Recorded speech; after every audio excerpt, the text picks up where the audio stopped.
Hi everyone, আজকে আমি তোমাদের সাথে শেয়ার করতে চলেছি কিছু গুরুত্বপূর্ণ তথ্য। যেই গুরুত্বপূর্ণ তথ্যগুলো তোমাদের ডেলি লাইফে অনেক কাজে লাগবে।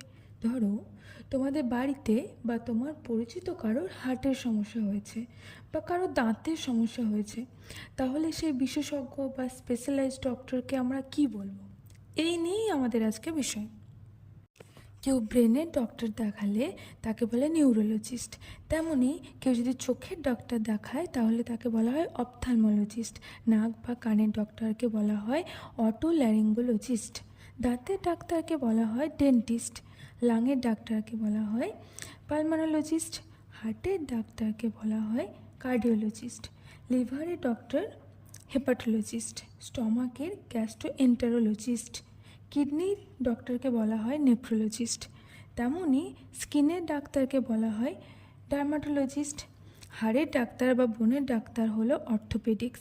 ক্যান্সার যদি কারোর হয় তাহলে আমরা যাব অঙ্কোলজিস্টের কাছে। যদি কোনো বাচ্চা অসুস্থ হয় তাহলে আমরা যাব পেডিয়াট্রিশিয়ানের কাছে। অ্যানিম্যাল অর্থাৎ পশুদের ডাক্তারকে বলা হয় ভেটেরিনারিয়ান।